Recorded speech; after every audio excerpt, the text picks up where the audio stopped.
नाज़रीन अस्सलाम वालेकुम वरहमतुल्लाहि वबरकातुहू। सीधी बात के ताज़ा तरीन प्राइम टाइम में आप लोगों का इस्तकबाल है। नाज़रीन, मैं अंसार अज़ीज़ नदवी आज के इवनिंग प्राइम टाइम में आप लोगों के सामने मॉब लिंचिंग की शिकार तबरेज़ की अहलिया और उसके चचा से असदुद्दीन ओवैसी ने मुलाकात की है और इस वक्त वहाँ पर लोगों का एक जमघट्टा जमा हुआ, उसकी तफसीलात सुनाता हूँ। और साथ ही अक़वाम मुत्तहिदा में रजब तैयब एर्दोगान ने पूरी तरह से भरपूर तरीक़े से कश्मीर का मुद्दा उठाया है और इसकी सुर्खियाँ इस वक्त इंटरनेशनल मीडिया में ये ख़बर सुर्खियाँ बटोर रही है। इसके अलावा क़ज़ाए हाजत को लेकर के दलित बच्चों पर जो है इस कदर उनकी पिटाई की गई है कि जो है वो मर गए हैं, वो हलाक हो गए हैं, इस तरह की ख़बर आ रही है। और पंजाब के गोशे गोशे से कश्मीरियों के हक़ में इस वक्त आवाज़ें उठ रही हैं और भी कुछ तफसीलात हैं। मैं इन तमाम चीज़ों पर तबसरा करूँगा और तफसीलात रखूँगा। उससे पहले आप लोगों से दरख्वास्त है कि जिन लोगों ने हमारे चैनल को सब्सक्राइब नहीं किया है सब्सक्राइब कर लें और हमारे इन वीडियोस को और इसकी लिंक्स को दूसरों तक पहुँचाने में हमारी मदद करें। बहरकैफ नाज़रीन, सबसे पहले हम चलते हैं रांची।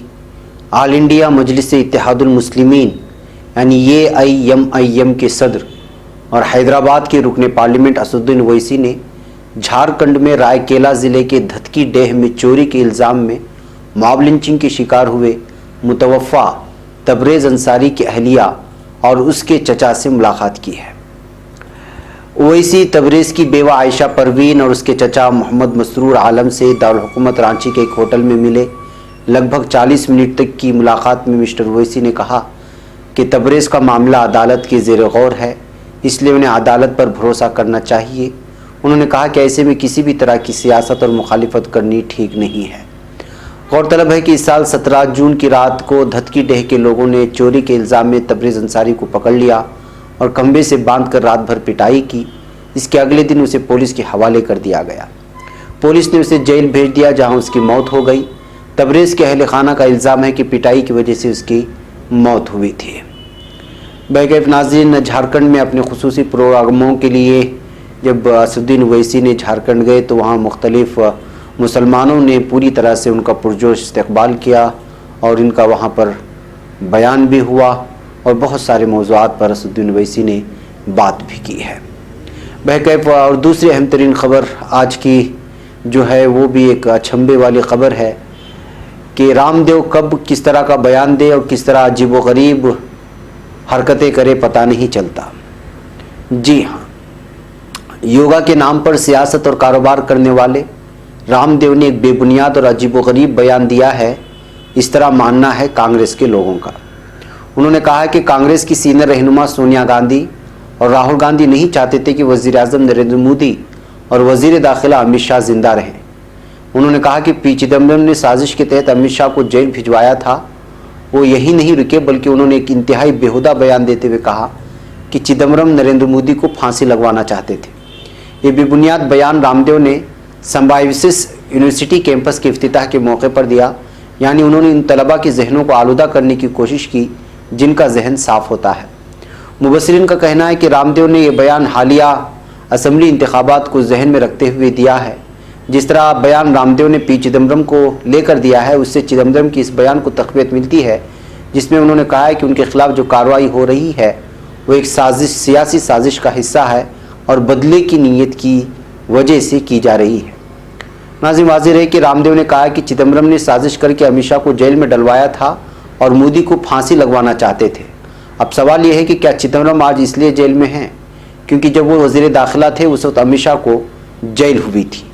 वाज़ेह है कि रामदेव की कांग्रेस और गांधी ख़ानदान से नफ़रत जग ज़ाहिर है और इस नफ़रत में किसी भी हद तक जा सकते हैं। साबिक़ वज़ीर आज़म मनमोहन सिंह की क़यादत वाली UPA 2 हुकूमत के दौर में रामलीला मैदान में जब इंडिया अगेंस्ट करप्शन के इजलास में रामदेव समेत कई रहनुमा जमा हुए थे और जब हुकूमत ने उनको वहाँ से हटने के लिए कहा था तो यही रामदेव एक औरत की शलवार पहनकर 2 खातून के कंधों पर हाथ रखकर छुपकर वहाँ से फ़रार हो रहे थे, लेकिन मीडिया ने उन्हें ख़वातीन के लिबास में पकड़ लिया था। रामदेव ने डर के मारे साधु का लिबास तर्क करके खातून का लिबास ज़ेब तन कर लिया था اور یہ بہت ہی سرخیاں بٹوری تھی وہ خبر اس زمانے میں۔ بہرکیف شاید یہی وجہ ہے کہ رام دیو نے چدمبرم کو لے کر کے اس طرح کا بیان دیا ہو، اور یہ حقیقت بھی ہو سکتی ہے، اس لیے کہ پہلے ہی کہا جا رہا ہے کہ اس وقت ED اور CBI کو بدلے کی سیاست کے لیے استعمال کیا جا رہا ہے۔ ناظرین گرامی، سیدھی بات اپنے ممبرشپ کارڈ کے آفر کے بعد تاجروں کے لیے لے کر آ رہا ہے ایک اور انوکھا آفر۔ اپنے حلال تجارت کا اشتہار یعنی ایڈورٹائزمنٹ 1 سال کے لیے سیدھی بات میں کریں اور پورے 60% رعایت پائیں۔ جلدی کریں، کہیں دیر نہ ہو جائے۔ مزید جانکاری اور تفصیلات کے لیے اس نمبر پر واٹس اپ کریں۔ نمبر ہے 9663027449۔ بہرکیف ناظرین، اب ہم بات کرتے ہیں مدھیہ پردیش کی ایک ایسی خبر کی جو ہم تمام لوگوں کو جھنجھوڑ دینے والی ہے۔ جی ہاں، مدھیہ پردیش کی شیوپوری ضلع کے پنچایت بھون کے سامنے قضائے حاجت کے الزام میں 2 دلت بچوں کو پیٹ پیٹ کر قتل کر دیا گیا ہے۔ غور طلب ہے کہ 2 لوگوں نے مبینہ طور پر بچوں کو پیٹ پیٹ کر مار ڈالا۔ سرسود پولیس تھانے کے انسپکٹر انچارج RS بھاکر نے بتایا کہ معاملہ بھاؤ کھیڑی گاؤں میں بدھ کو ہوا ہے۔ پولیس معاملے کی جانچ کر رہی ہے۔ RS دھاکر نے بتایا کہ مرنے والے دونوں بچوں کی پہچان ہو گئی ہے۔ پولیس نے ان کی پہچان 12 سالہ روشنی اور 10 سالہ اویناش کے طور پر کی ہے۔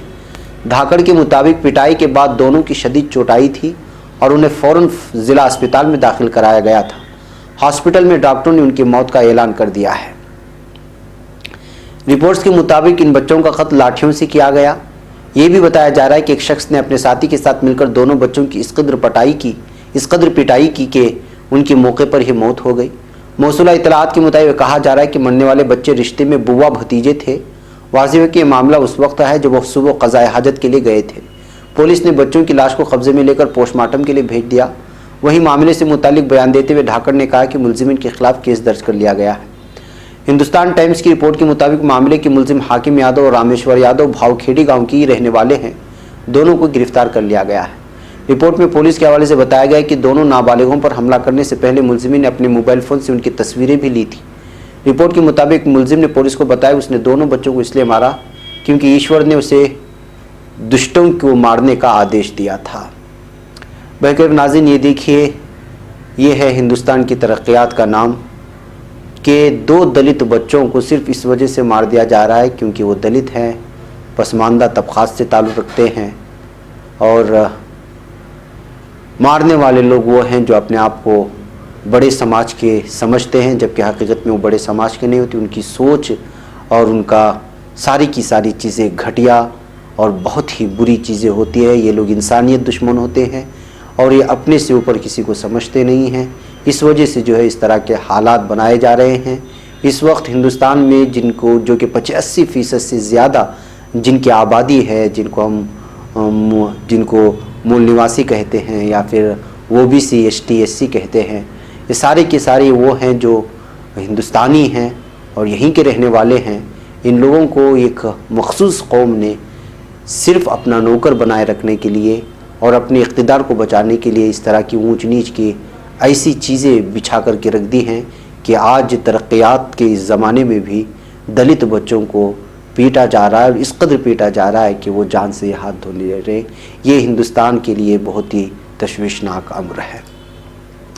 بہرکیف ناظرین، اب ہم بات کرتے ہیں اقوام متحدہ میں جو بیان ہوا رجب طیب ایردوغان کا، اس کو لے کر کے امریکی صدر ڈونلڈ ٹرمپ کئی مرتبہ کشمیر کے مدعے پر ثالثی کی پیشکش کر چکے ہیں۔ اس درمیان ہندوستانی اور پاکستانی وزیر اعظم سے بات بھی کرتے رہے ہیں۔ ٹرمپ کے بعد اب ترکی کے صدر رجب طیب ایردوغان نے بھی اقوام متحدہ میں دیے اپنے خطاب میں کشمیر کے مدعے پر بیان دیا ہے۔ اقوام متحدہ سے خطاب کرتے ہوئے ایردوغان نے کہا کہ جنوبی ایشیا کی استحکام اور خوشحالی کو کشمیر سے الگ نہیں کیا جا سکتا۔ انہوں نے مزید کہا کہ اقوام متحدہ کی قراردادوں کے باوجود کشمیر میں 80 لاکھ لوگ پھنسے ہوئے ہیں۔ واضح ہے، ہندوستان نے متعدد مرتبہ اس بات کو کہا ہے کہ کشمیر اس کا داخلی معاملہ ہے اور اس پر کسی تیسری فریق کی ثالثی اور بیان کی ضرورت نہیں ہے۔ رجب طیب ایردوغان نے ہندوستان کے موقف کو دہراتے ہوئے کہا کہ کشمیر مسئلے کو باہمی بات چیت کے ذریعے حل کرنے کی ضرورت ہے۔ ادھر طیب ایردوغان کے بیان سے پاکستان بہت خوش ہے۔ اقوام متحدہ میں ایردوغان کی دیے بیان کو پاکستان اپنی حمایت سمجھ رہا ہے، جبکہ انہوں نے اقوام متحدہ میں مدعا اٹھایا ضرور ہے لیکن اس مسئلے کو بات چیت کے ذریعے حل کرنے پر زور دیا ہے۔ اس طرح کی باتیں یہاں کی میڈیا لکھ رہی ہے۔ एर्दोगान ने कहा है कि 72 साल पुराने कश्मीर मुद्दे को इंसाफ और गैर जानिबदारी की बुनियाद पर हल करने की जरूरत है। उन्होंने इस मुद्दे पर अक़वाम मुत्तहिदा के रवैये पर भी नाराज़गी का इजहार किया। वाज़ेह है कि 5 अगस्त को नरेंद्र मोदी की क़यादत वाली मरकज़ी हुकूमत ने जम्मू कश्मीर से आर्टिकल 370 हटा दिया था। रजब तैयब एर्दोगान ने कश्मीर का मुद्दा पुरजोर उठाते हुए उन्होंने कहा कि अक़वाम मुत्तहिदा की करारदादों के बावजूद कश्मीर और कश्मीरियों का मुहासरा जारी है। 8 मिलियन अफराद बदकिस्मती से आज भी अपने घरों में महसूर होकर रह गए हैं। उन्होंने कहा कि जनूबी एशिया में अमन के क़याम और सलामती के लिए मसले कश्मीर को झड़पों या जंग से नहीं बल्कि इंसाफ और सच्चाई को बुनियाद बनाते हुए मुज़ाकरात से हल करने की ज़रूरत है। उन्होंने कहा कि एक तरफ दुनिया की खुशकिस्मत अक़लियत रोबोट्स पर बहस मुबाहसा जारी रखे हुए है तो दूसरी तरफ बदकिस्मती से 1 अरब से ज़्यादा अफराद भूख की लकीर से नीचे ज़िंदगी गुजार रहे हैं। सदर एर्दोगान ने एक बार फिर कहा कि दुनिया के मुस्तकबिल को सिर्फ 5 ममालिक के वेटो तक ही महदूद नहीं किया जा सकता। उन्होंने कहा कि अब वक्त आ गया है कि हम अपने जहनों और अपने कवायद को बदलें। उन्होंने ये भी कहा कि दुनिया के एक हिस्से को आयशो आराम की ज़िंदगी गुजारने और दूसरे हिस्से को भूख और अफलास में ज़िंदगी बसर करने को किसी भी सूरत कबूल नहीं किया जा सकता। बहरकैफ नाजरीन, बहुत सारे मसाइल पर गुफ्तगू करते हुए सदर एर्दोगान ने अपने बयान के महवर को फ़िलिस्तीन कश्मीर बनाया और यहाँ के महसूरीन का मसला जल्द से जल्द हल करने के लिए उन्होंने पुरजोर अपील की अक़वाम मुत्तहिदा में यानी तमाम ममालिक के नुमाइंदों से। बहरकैफ अब बात करते हैं पंजाब की। पंजाब शायद मुल्क की ऐसी वाहिद रियासत है जहाँ मकामी लोग ग्रुपों की शक्ल में सड़कों पर निकल रहे हैं और कश्मीर को तकसीम करने से मुतालिक मरकज़ी हुकूमत के फ़ैसले के ख़िलाफ़ आवाज़ उठा रहे हैं। ये लोग 5 अगस्त के बाद कश्मीरियों पर हो रहे जुल्म की खुलकर मुखालिफत कर रहे हैं और लोगों के सड़कों पर निकलने का सिलसिला हुनूस जारी है। एहतिजाजी जुलूस, मुजाहरों और सेमिनारों में आम लोग, किसान, मुलाजिमीन, मजदूर और दानिश्वर तबक़े की शिरकत से जम्मू कश्मीर के वो लोग खुश हैं जो रियासत से दफ़ा 370 हटाए जाने और कश्मीर को 2 टुकड़े करने की हुकूमत के फ़ैसले की पुरजोर मुखालिफत कर रहे हैं। जो कुछ पंजाब में हो रहा है उसे न वज़ीर आज़म नरेंद्र मोदी और न ही वज़ीर दाखिला अमित शाह देखना चाहते हैं। इन मुखालिफतों को पंजाब में बीजेपी की सबसे बड़ी मुआविन पार्टी शिरोमणि अकाली दल भी नज़रअंदाज कर रही है, जो कभी आनंदपुर साहिब तजवीज़ और जम्मू कश्मीर में दफ़ा 370 की ज़बरदस्त हामी थी। पंजाब में कई मशहूर इदारे दफ़ा 370 को ख़त्म किए जाने के बाद उसकी मुखालिफत में लगातार सरगर्म हैं। इनमें अहम नाम हैं नौजवान Bharat Sabha, Lok Morcha Punjab, Tarksheel society, Punjab student union, Bharatiya Kisan union, कारखाना मजदूर यूनियन, टेक्सटाइल होजगारी कामगार यूनियन, पेंडू मजदूर यूनियन, किसान संघर्ष कमेटी, देशभक्त यादगार हाल कमेटी, पंजाब कर्मचारी यूनियन और मुल्क किसान मोर्चा। अपने अपने इलाकों में इन इदारों का आम लोगों के दरमियान काफ़ी असर है और ये लगातार एहतिजाजात कर रहे हैं और कश्मीर में किए जा रहे जुल्म सितम के ख़िलाफ़ आवाज़ उठा रहे हैं। ऐसे हालात में बाज़ उन तंजीमें जो अपनी कहलाई जाती हैं उनकी जानिब से किसी भी तरह की आवाज़ ना उठाने पर पूरे मुल्क में इस वक्त और बिलखुसूस मुसलमानों में तशवीश पाई जा रही है और इस बात को लेकर के सोशल मीडिया में घुमासान है। उलमाए किराम को भी तनकीद का निशाना बनाया जा रहा है और बहुत सारी तंजीमों के सरबराहान को भी इस वक्त तनकीद का निशाना बनाया जा रहा है कि जुल्म सितम के 50 से ज़ायद दिन गुजर जाने के बावजूद अंदरून मुल्क से किसी भी तरह की जुल्म के ख़िलाफ़ कोई ना एहतिजाज हो रहा है और ना ही किसी किस्म का बयान सामने आ रहा है। बहरकैफ नाजरीन, आज के प्राइम टाइम में इतना ही। इंशाल्लाह फिर आपसे मुलाकात होगी, तब तक के लिए इजाज़त। अस्सलामु अलैकुम वरहमतुल्लाहि वबरकातुहू।